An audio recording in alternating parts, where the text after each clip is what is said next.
L'idée, c'était pas de faire de mes enfants des traders avant l'heure, mais c'était vraiment, il y avait vraiment une démarche qui dépasse le côté pédagogique. C'était vraiment de l'ordre plus de l'héritage immatériel et de la transmission. C'était vraiment de donner les clés et de dire voilà, regarde le compte-titre, regarde les positions, regarde ce qu'on peut faire, qu'est-ce que tu choisis ? Celle qui a donné les clés de son portefeuille à ses enfants, c'est Malika. Entrepreneuse depuis toujours, elle a placé ses économies dans l'immobilier avant de se constituer un portefeuille d'investisseuse en bourse. Très vite, lui est venue l'idée de partager son appétit pour les marchés à ses 2 jeunes ados. Dans ce nouvel épisode de Tracker, notre invitée de la semaine nous expliquera comment elle a fait pour transmettre ses connaissances à ses enfants. Elle abordera aussi les difficultés qu'une investisseuse comme elle peut rencontrer lorsqu'il s'agit par exemple de choisir le bon courtier pour faire ses placements, mais aussi transmettre son patrimoine. Je suis Salim Nesba et je vous souhaite la bienvenue dans Tracker, le podcast bourse du journal L'Écho qui part à la rencontre des investisseurs. Dans cet épisode, Malika nous ouvrira le portefeuille familial, un portefeuille à forte coloration américaine. Un spécialiste de la planification financière nous donnera aussi quelques précieux conseils quand il s'agit de penser à sa succession. Et tout de suite, on retrouve Malika, notre invitée de la semaine. J'ai expliqué effectivement que c'était bien dommage de laisser mourir des petites sommes sur un livret. Donc, je leur ai proposé de rejoindre mon compte-titre personnel. On a fait cet exercice ensemble et là, j'ai trouvé ça assez intéressant, c'est de leur dire voilà les positions, qu'est-ce que vous en pensez ? Et donc, j'ai laissé mes enfants appuyer sur le petit bouton vert et effectivement, personnellement, je trouve que c'est un exercice. Bien sûr, évidemment, il faut conscientiser. On est bien d'accord que il y a évidemment des dangers, ça c'est sûr. Mais je pense qu'effectivement, donner les clés, expliquer, démystifier, ça c'est très important. Et pour moi, donc il y avait vraiment cette démarche, je veux dire, voilà, qui était beaucoup plus de l'ordre, comme je l'ai dit, de la transmission. C'était très important pour moi de donner les clés. Et parce que je pense que quand on aime, on protège et donc on informe. Et depuis ces premiers investissements faits pour eux, vous parlez régulièrement de bourse à table pendant les repas ? On parle pas régulièrement de bourse à table, mais on parle en tous les cas d'inflation, on parle d'avenir, on parle de pistes, de chemin de vie. On parle effectivement on n'hésite pas à parler effectivement de temps en temps, notamment il n'y a pas longtemps, lors de l'élection de notre ami Donald Trump, on s'est bien rendu compte que c'était plutôt positif pour nous, donc effectivement on en a parlé, mais ce n'est pas un sujet récurrent qui fait partie de notre quotidien, mais oui, on en parle sans souci, oui. Tu as expliqué que le choix du courtier c'était important.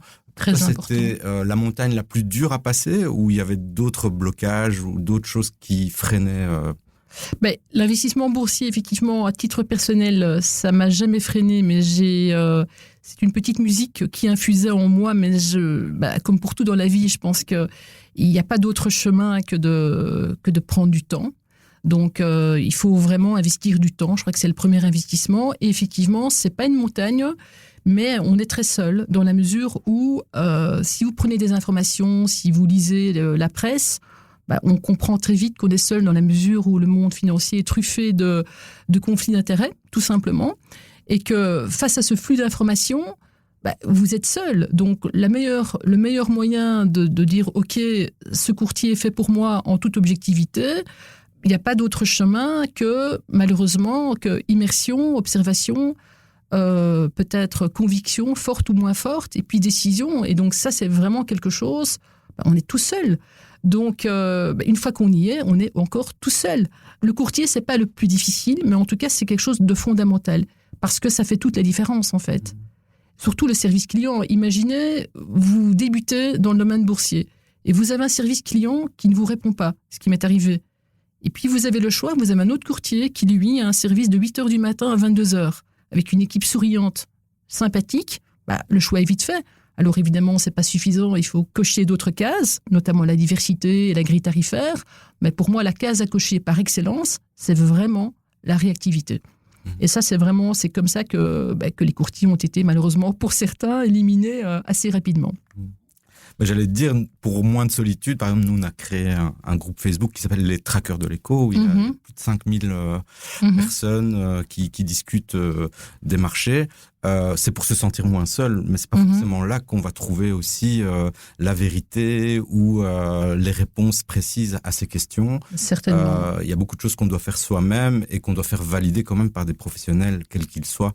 On ne connaît pas les intentions d'une personne qui est cachée derrière un pseudo sur un réseau social. Quand on va à la banque ou quand on va chez un courtier, tout est expliqué dans les papiers et là on voit vraiment l'intention des personnes.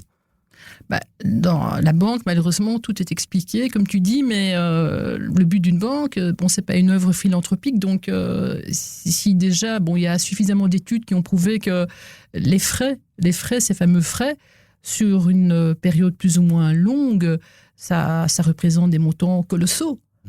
Donc, voilà, maintenant, comme tu dis, on ne connaît jamais vraiment les intentions. Donc, je pense qu'il faut, comme je l'ai dit tout à l'heure, il faut s'immerger, il faut observer, il faut faire des choix, il faut avoir des convictions. Et puis, il faut garder la foi. Très important. Et bien sûr, on vit dans un monde connecté, donc on ne peut pas non plus faire abstraction totalement du monde dans lequel on vit, mais surtout, garder la foi et garder sa méthode. Et si vous avez une méthode, une conviction forte, il faut la garder. Et ça, c'est peut-être le plus compliqué. C'est que non seulement vous êtes effectivement seul, mais en plus, il faut garder la ligne de conduite et éviter ces bruits incessants, parce que c'est incessant. Donc, c'est pas que la presse financière, c'est les réseaux sociaux, c'est cette caisse de résonance permanente où tout le monde a un avis, surtout aujourd'hui. C'est peut-être ça qui est le plus compliqué, c'est dans cette jungle de garder le cap. Comme je vous le disais dans l'introduction du podcast, nous sommes allés poser quelques questions à Corentin Mine, associé fondateur du planificateur financier Pareto.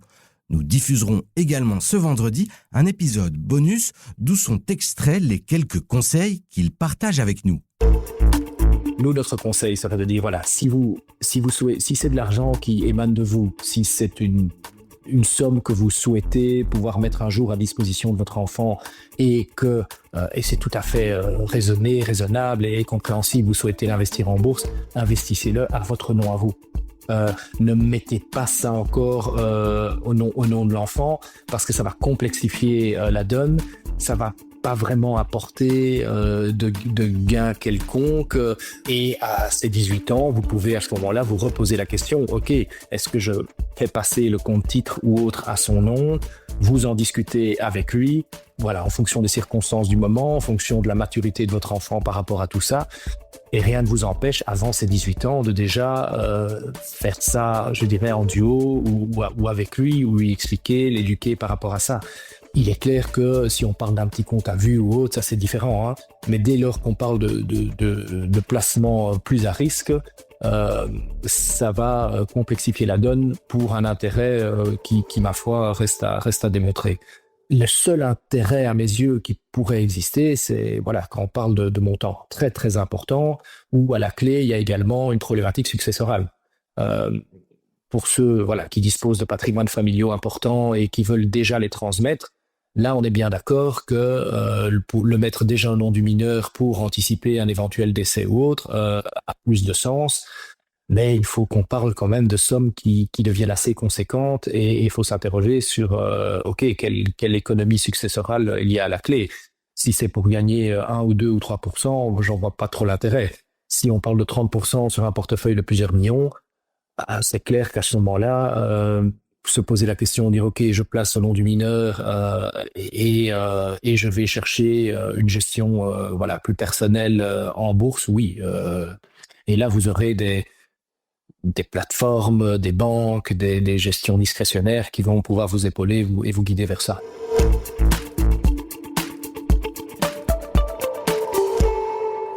Place à présent au scan du portefeuille boursier de Malika. En plus de ses investissements dans l'immobilier, notre invité de la semaine s'est constitué au fil des ans un portefeuille diversifié. Si ces derniers temps, ses actions venaient principalement de Wall Street, quelques valeurs européennes peu connues du grand public lui ont apporté satisfaction. Première question très simple, comment il va le portefeuille ?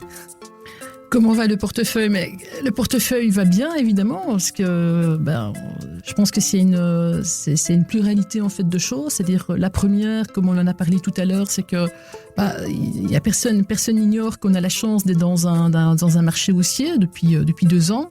Donc effectivement, je pense que c'est pas trop difficile, je pense, de faire de la performance dans un marché haussier.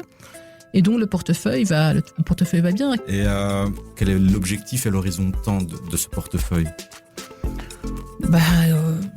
Moi j'ai plutôt une vision, assez court terme, c'est-à-dire que je ne suis pas partie sur des positions, j'ai choisi des positions qui sont relativement volatiles en me disant que la performance, c'est un peu la récompense aussi du risque. Donc je pense que c'est un portefeuille dans lequel il y a un côté effectivement défensif, mais je crois qu'il y a surtout un côté plus offensif. Et ça, c'est un choix dans la mesure où on dit toujours, et c'est vrai qu'il faut décorréler, mais pour moi, la décorrélation peut se faire à l'extérieur du portefeuille. Vous voyez ce que je veux dire ? C'est-à-dire ? Vous pouvez, par exemple, avoir, on parlait tout à l'heure d'immobilier, on peut très bien avoir de l'immobilier physique, oui. Se dire que si on a une pyramide, on va dire que le bas de la pyramide ou les 2 tiers, c'est l'immobilier physique, et puis le petit chapeau de la pyramide, le haut du triangle, ce sera par exemple de la crypto ou ce sera par exemple de l'investissement boursier. Mmh. On n'est pas obligé de décorréler à l'intérieur du portefeuille. Je pense qu'il y a plusieurs façons de décorréler les classes d'actifs. Les investissements, oui. Oui. Et dans quoi alors vous investissez ? Est-ce que c'est un portefeuille majoritairement composé d'actions ou majoritairement composé de fonds ou d'ETF ? Principalement de fonds indiciels cotés, une partie d'actions individuelles pour aller chercher un peu de performance. Et ça, c'est vraiment la structure en fait du portfolio. C'est une bonne partie effectivement de fonds indiciels. Et à la louche, on est à 50% ETF et... Alors, pour être précis, pour l'allocation, parce que je sais que tu aimes bien ça, alors l'allocation plus précise, en tout cas, j'essaye de rebalancer pour garder l'équilibre, c'est un peu ça qu'il faut. C'est actuellement, mais tout peut changer évidemment, c'est 15% d'actions individuelles, le reste de fonds indiciels. Effectivement. Et il y en a combien de fonds différents, d'ETF différents ? Alors, il n'y en a pas tellement. Je crois qu'il y a à peu près 9 positions au total entre les actions individuelles et les fonds indiciels. Je ne suis pas sûre que ce soit nécessaire d'avoir des centaines de positions, d'abord parce que je trouve que quand on veut voir clair quelque part dans un portefeuille, si vous avez des centaines et des centaines, je sais, il y a des gens qui ont des centaines de positions, je me dis, waouh, courage, parce que je trouve que... Pour moi, c'est important de voir clair dans le portefeuille, en fait. Est-ce qu'on pourrait avoir des noms de titres ou de thématiques d'investissement qui se retrouvent dans ton portefeuille ? Tu veux dire des noms d'actions individuelles, par exemple ? Par exemple, et aussi peut-être des thèmes. Pourquoi pas, oui. Les thèmes de tes ETF ? Oui. Alors, pour les actions individuelles, donc, moi, je tenais particulièrement à avoir avoir quelques positions dans le domaine du luxe pour des raisons qui me sont tout à fait personnelles. Et donc, oui, j'ai la première action que j'ai achetée, c'est une action dans le domaine du luxe italien. C'est une entreprise familiale qui s'appelle encore Brunello Cucinelli. Donc, c'était un monsieur qui était à la tête d'un petit empire italien dans le domaine du prêt-à-porter. Et donc, pourquoi je tenais à investir dans le luxe ? Parce qu'aujourd'hui, dans le luxe, le marché se porte d'ailleurs pas très bien et c'est en train de remonter, mais ça se porte assez mal.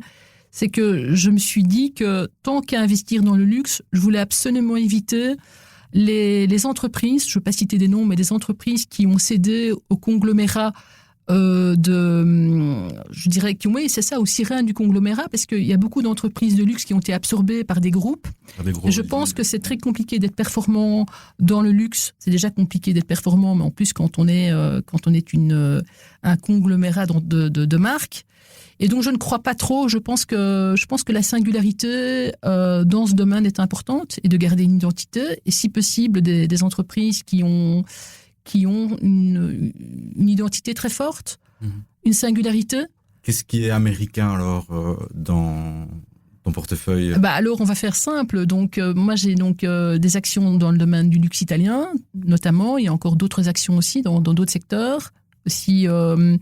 Et effectivement, ce qui est américain, c'est tout le reste du portefeuille, c'est-à-dire notamment, évidemment, la technologie. Mais je pense qu'il faut laisser le luxe aux Italiens et la techno aux Américains. Je pense que c'est assez juste. Peut-être aux Français aussi le luxe, mais enfin pour l'instant, voilà, plutôt les Italiens. Et qu'est-ce qui est ta question alors, Céline, c'était qu'est-ce qui est américain tout est américain dans le portefeuille, sauf évidemment 2 entreprises italiennes dans le domaine du luxe. Okay. Pour le reste, tout est américain.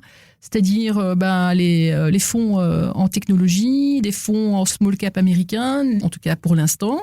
Je dis bien pour l'instant parce que j'ai tendance à rebalancer régulièrement et que l'idée pour moi, c'est plutôt de suivre une stratégie de momentum. Pour l'instant, les Américains sont les plus forts. Donc, je vais chez les Américains. Si demain, c'est les Japonais, j'irai chez les Japonais, tout simplement. Place à présent à la traditionnelle question au tracker de l'écho, c'est-à-dire vous qui nous écoutez ou vous qui nous suivez sur les réseaux sociaux. Chaque semaine, nous proposons à nos invités de vous poser une question à laquelle vous pouvez répondre en rejoignant notre groupe Facebook ou en nous écrivant à l'adresse podcast@leco.be. On écoute la question de Malika. Alors, la question que je me pose et que j'aimerais poser au tracker de l'écho, c'est après 2 années spectaculaires sur les marchés financiers, peut-on encore faire confiance à l'histoire ? C'est-à-dire que historiquement, les marchés haussiers durent environ 6 à 10 ans. Si l'histoire se répète, nous pourrions espérer encore 4 à 6 années de croissance, mais sommes-nous toujours dans un schéma prévisible ? Envie de répondre à Malika ou d'entrer en contact avec nous pour, pourquoi pas, nous raconter votre histoire avec les marchés? Écrivez-nous à l'adresse podcast@leco.be ou venez rejoindre notre formidable communauté sur les réseaux sociaux. Nous vous mettons toutes les références dans les notes de cet épisode. C'était Salim Nesba et Julie Garrigue pour Tracker, le podcast Bourse de l'Écho. Merci pour votre écoute et à la semaine prochaine.